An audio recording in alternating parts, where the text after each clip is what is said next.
जय हिंद दोस्तों। इसके पहले वाले क्लास में हम आपको बता दिए थे कि मैथ वाले बुक से किस तरह के क्वेश्चन पूछेगा, मैथ के पेपर में कैसा क्वेश्चन पूछेगा, किस तरीके से क्वेश्चन पूछेगा, उन सभी क्वेश्चंस के ऊपर हमने डिटेल में चर्चा कर ली थी। इसके बाद ध्यान रखना, हम उन सभी क्वेश्चन पे हम लोगों ने क्या कर लिए थे, डिटेल में चर्चा कर लिए थे। अब आज के क्लास में ध्यान रखना, हम लोग जो है अब बात करेंगे कि साइंस यानी विज्ञान में किस तरह से क्वेश्चन पूछेगा, कैसा क्वेश्चन विज्ञान के लिए आप तैयार कर लीजिए, वो आपके लिए क्या होगा, इंपॉर्टेंट होगा। तो उन क्वेश्चंस को हम लोग ध्यान रखना, एक एक करके डिटेल से उन क्वेश्चन के बारे में जानकारी कर लेते हैं। ठीक है, तो देखो जो पहला क्वेश्चन है, ठीक, पहला क्वेश्चन क्या कहेगा, कह रहा है, ध्यान रखना, पहला क्वेश्चन क्या कह रहा है आपसे, पहला क्वेश्चन कह रहा है कि किरण आरेख का उपयोग करके, किरण आरेख का उपयोग करके अवतल दर्पण द्वारा बने प्रतिबिंब की स्थिति, प्रकृति तथा साइज को क्या कीजिए, ज्ञात कीजिए। समझ में नहीं, स्थिति, प्रकृति तथा साइज को ज्ञात कीजिए। आगे देखो क्या कह रहा है, अब बनाएंगे कैसे, तो बनाने के लिए दो ऑप्शन देगा आपको। ठीक है, जैसे कि कह देगा ना, कई बार ऐसा कहता ना कि अवतल दर्पण द्वारा जब वस्तु फोकस एफ पर हो तब बनाइए, या वक्रता केंद्र सी और ध्रुव पी के बीच में हो, तो ऐसे कह देता है कि नहीं। तो ऐसे ही यहां पर भी देखो आपसे क्या कहा है क्वेश्चन, यहां पर भी ध्यान रखना, आपसे क्वेश्चन कह दिया है, क्या कहा है क्वेश्चन, कह रहा है कि वक्रता केंद्र और फोकस के बीच में हो। तो ध्यान रखना, वस्तु कहां पे होगी, वक्रता केंद्र और फोकस के बीच में होगी। तो जब वस्तु वक्रता केंद्र और फोकस के बीच में होगी तो उसका प्रतिबिंब कहां पर बनेगा, ये क्वेश्चन है। दूसरा क्वेश्चन क्या कह रहा है, वस्तु अगर ध्रुव और फोकस के बीच में हो तब। देखो पहला वाला क्या कहा है कि वस्तु वक्रता केंद्र और फोकस के बीच में हो तब प्रतिबिंब बना करके बताना है इन चीजों को। और दूसरा क्या करा है, वस्तु ध्रुव और वक्रता केंद्र के बीच में हो तब बताना है। तो इन चीजों को ध्यान रखना, बढ़िया से आप तैयार कर लेना, बाकी इनको तो तैयार हम करवाई करेंगे। आगे क्या कह रहा है, देखो 50 सेंटीमीटर लंबाई की, देखो क्या कह रहा है, 50 सेंटीमीटर लंबाई की कोई वस्तु, ठीक है, 30 सेंटीमीटर वक्रता त्रिज्या के किसी दर्पण के सामने 20 मीटर की दूरी पर रखी गई है। प्रतिबिंब की स्थिति, प्रकृति तथा साइज ज्ञात कीजिए। क्या करना है, प्रतिबिंब की स्थिति, प्रकृति तथा साइज को ज्ञात करना है। ठीक, इस क्वेश्चन को भी तैयार कर लीजिए, बहुत इंपॉर्टेंट क्वेश्चन है। अगला क्वेश्चन क्या कह रहा है, किसी 4 ओम प्रतिरोध के, किसी 4 ओम प्रतिरोधक में प्रति सेकंड 100 जूल ऊष्मा उत्पन्न हो रही है। किसी 4 ओम प्रतिरोधक में प्रति सेकंड 100 जूल ऊष्मा को क्या किया जा रहा है, उत्पन्न किया जा रहा है, और प्रतिरोधक के सिरों का विभवांतर ज्ञात कीजिए। क्वेश्चन बहुत इंपॉर्टेंट है, क्वेश्चन को आप बहुत अच्छे तरीके से क्या कर लीजिएगा, तैयार कर लीजिएगा। ठीक, आगे हम लोग देख लेते हैं, अगले क्वेश्चन में क्या कह रहा है, कह रहा है कि विद्युत मोटर तथा विद्युत जनित्र का आरेख खींचिए।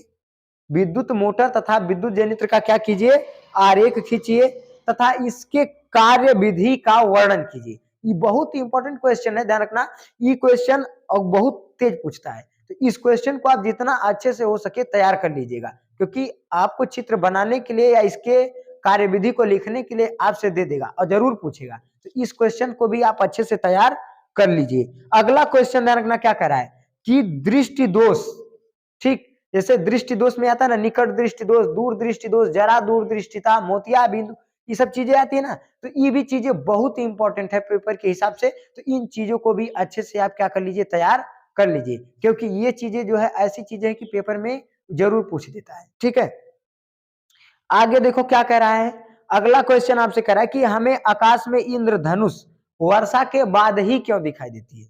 समझ में नहीं, आकाश में जो इंद्रधनुष बनती है वो वर्षा के बाद क्यों बनती है, वर्षा के पहले क्या नहीं बनती है। ठीक, इस चीज के बारे में भी पूछा है, तो इसके बारे में भी बताना है। और देखो कह रहा है विद्युत चुंबकीय प्रेरण क्या है, तो विद्युत चुंबकीय प्रेरण क्या है, इसके बारे में भी हमें क्या करना है, बताना है। तो ये क्वेश्चन ध्यान रखना, बहुत अच्छे से तैयार कर लेना, क्योंकि ये क्वेश्चन बहुत ही ज्यादा इंपॉर्टेंट है। समझ में नहीं, तो जो आपका पहला पेपर 3 पार्ट में आएगा विज्ञान का, एक आएगा पार्ट 1, पार्ट 2, पार्ट 3, यानी कि का ख ग 3 खंड करके पूछेगा। जो पहला खंड होगा उसमें आपको भौतिक विज्ञान से क्वेश्चन पूछेगा, दूसरे खंड में रसायन विज्ञान से, तीसरे खंड में जीव विज्ञान से पूछेगा। तो तीनों खंड को एक एक करके तीनों खंड का क्वेश्चन हम लोग देखेंगे। तो पहले खंड का क्वेश्चन ध्यान रखना, आपको बता दिए, पहले खंड का क्वेश्चन बता दें। अब हम लोग दूसरे खंड का क्वेश्चन देखने जा रहे हैं। अब देखो दूसरा जो खंड है, इस खंड में क्या करा है, जो है रसायन विज्ञान, दूसरे खंड रसायन विज्ञान है, इसमें क्या कह रहा है, क्या कहेगा आपसे, देगा कुछ चीजें देगा, उनको आपको सॉल्व करना रहेगा। जैसे कह दिया निम्नलिखित अभिक्रियाओं के लिए संतुलित रासायनिक समीकरण लिखिए। ये कंफर्म है कि आपसे क्वेश्चन पूछेगा, समझ में नहीं। अब यहाँ पे आपको कुछ अभिक्रियाएं दी गई हैं, इनका स्क्रीनशॉट ले लीजिए। तो ध्यान रखना, इन अभिक्रियाओं का आप क्या करिए, स्क्रीनशॉट ले लिए। ध्यान रखना, जो ये अभिक्रियाएं होती हैं, ठीक, इन अभिक्रियाओं को आप अच्छे तरीके से तैयार कर लीजिए, क्योंकि इन अभिक्रियाओं को आपको संतुलित करने के लिए देगा जरूर। तो इन अभिक्रियाओं को भी आप अच्छे से क्या कर लीजिए, तैयार कर लीजिए। आगे का क्वेश्चन हम लोग देखते हैं। आगे के क्वेश्चन में क्या कह रहा है कि निम्नलिखित पर संक्षिप्त टिप्पणी लिखी। ध्यान रखना, किनके ऊपर लिखने के लिए दिया है, यहाँ आपको दे रखा है, देखो, हाइड्रोकार्बन की दहन अभिक्रिया, कह रहा है कार्बनिक यौगिक में प्रतिस्थापन अभिक्रिया। अगला का है कार्बन संतृप्त तथा असंतृप्त हाइड्रोकार्बनिक यौगिक, ठीक। और क्या कह रहा है, साबुन तथा अपमार्जक विरंजक चूर्ण भी आपको पूछ सकता है, समझ में आ रहा है कि नहीं। तो इन चीजों को भी आप क्या कर लीजिए, अच्छे से तैयार कर लीजिए, क्योंकि इनके ऊपर आपको टिप्पणी लिखने के लिए दे देगा, समझ में आ रहा है कि नहीं। ध्यान रखना, इन क्वेश्चन को आपको टिप्पणी ना लिखने के लिए देगा, तो कुछ ना कुछ इनसे जरूर पूछेगा। तो ये क्वेश्चन परीक्षा के दृष्टि से बहुत ज्यादा इंपॉर्टेंट है, इसलिए इन क्वेश्चंस को अच्छे से आप क्या कर लीजिए, तैयार कर लीजिए। समझ में आ रहा है कि नहीं। अब हम लोग देख लो आगे का क्वेश्चन देख लेते हैं। अगले क्वेश्चन में क्या कह रहा है कि निम्नलिखित यौगिकों के संरचनात्मक सूत्र लिखिए। कुछ यौगिक यहाँ आपको दे रखा है, जैसे मेथेनॉल, प्रोपाइन, पेंटेनॉन 3, ब्यूटेनॉन 2, ये दे रखा है ना। इनका आपको क्या लिखना है, संरचनात्मक सूत्र लिखना है। तो हम इनका संरचनात्मक सूत्र हर एक चीज आपको करवाएंगे, अच्छे से करवाएंगे, लेकिन अभी आपको बस खाली क्वेश्चंस की जानकारी दे रहे कि कौन कौन सा क्वेश्चन पूछेगा। अब देखो आगे क्वेश्चन हम आपको बता दें कि कौन सा क्वेश्चन पूछेगा। देखो क्या कर रहा है, ध्यान रखना, सहसंयोजी आबंध किसे कहते हैं। आपसे ये भी क्वेश्चन पूछेगा कि सहसंयोजी आबंध किसे कहते हैं। और एक क्वेश्चन इंपॉर्टेंट है, क्या है, सहसंयोजी आबंध के दो लक्षणों को लिखिए। सहसंयोजी आबंध के दो लक्षणों को लिखने के लिए भी दे देगा। और ध्यान रखना, आपसे क्या पूछेगा, तो आपसे पूछ देगा कि सहसंयोजी आबंध किसे कहते हैं। तो इन चीजों को भी आप अच्छे से जितना हो सके उतना बेहतर तरीके से आप इनको क्या कर लीजिए, तैयार कर लीजिए, ठीक है।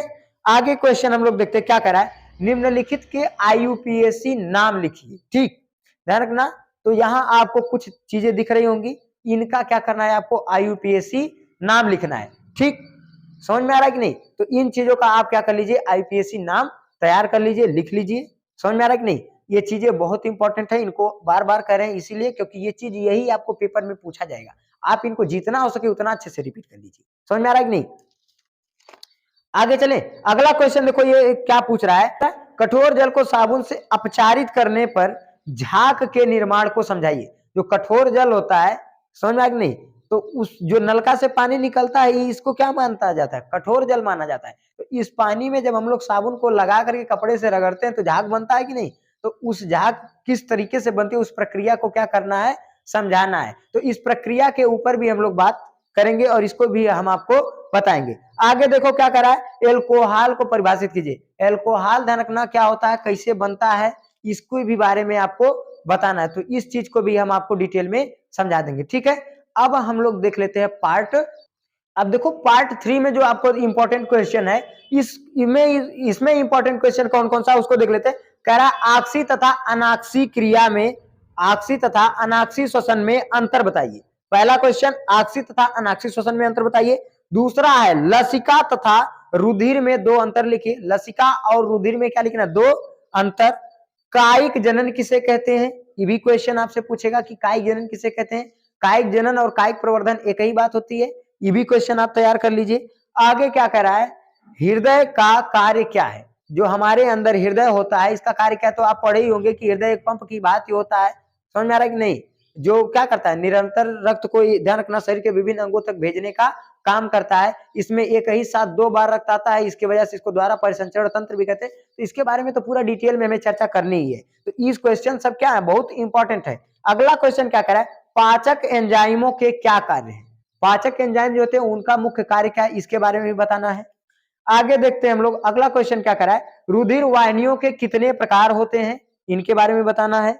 रुधिर वाहिनियां जो शरीर में बहती हैं, जैसे धमनी, महाधमनी होता है ना, तो इनके बारे में बताना है कि ये कितने प्रकार की होती है, इनको तैयार कर लेना।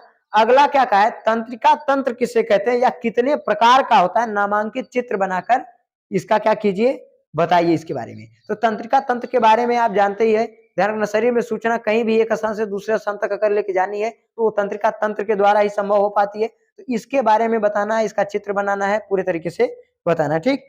अगला क्या करा है, मेंडल का नियम क्या है, जो मेंडल नियम दिए थे, एकल संकरण प्रयोग, द्विव संकरण प्रयोग, संकर लंबा, संकर बौना, और इसके साथ साथ विपर्यासी लक्षण, ये सब चीज बताए थे ना, संकरणोकरण। तो इनको क्या करना है, बहुत अच्छे से तैयार कर लेना है, ये चीजें बहुत ही इंपॉर्टेंट है, ये आपसे पूछेंगी जरूर, ठीक है। तो इनको आप तैयार कर लीजिए। इसके बाद परिवार नियोजन की विधियों का वर्णन कीजिए। जो परिवार नियोजन है, इस परिवार नियोजन की जो विधियां हैं, जैसे अस्थायी विधियां हो गई या टेम्परेरी विधियां हो गई, इन विधियों का हमें क्या करना है, इनका वर्णन करना है, इनके बारे में जानना है। आगे क्या करा है, गुणसूत्र किसे कहते हैं, क्या करा है, गुणसूत्र किसे कहते हैं, मानव में लिंग निर्धारण की प्रक्रिया को समझाइए। गुणसूत्र किसे कहते हैं, मानव में लिंग निर्धारण की प्रक्रिया क्या होती है, इसको क्या करना है, समझाना है। ये भी बहुत महत्वपूर्ण क्वेश्चन है, तो इन क्वेश्चंस को भी आप क्या कीजिए, अच्छे से तैयार कर लीजिए। अगला क्या करा, देखो, मानव पाचन तंत्र का नामांकित चित्र बनाइए तथा पाचन क्रिया को क्या कीजिए, पाचन क्रिया का भी वर्णन कीजिए। ध्यान रखना, क्या करना है, पाचन तंत्र का पूरा तो चित्र बनाना ही है, इसके साथ साथ जो पाचन की क्रिया होती है, इसका विस्तार पूर्वक क्या करना, हमें वर्णन करना है। तो ध्यान रखना, इन सारे चीजों को ध्यान रखना, इन सारी चीजों के बारे में हम लोग जानेंगे डिटेल में। आज ध्यान रखना, हम आपको बस केवल क्वेश्चन बताने के लिए ही बोले थे, तो आज की वीडियो में आपको केवल क्वेश्चन बताएंगे। ध्यान रखना, अगली वीडियो में ध्यान रखना, हम आपको इनके बारे में पूरा डिटेल में समझा देंगे। मिलेंगे नेक्स्ट वीडियो में, तब तक के लिए जय।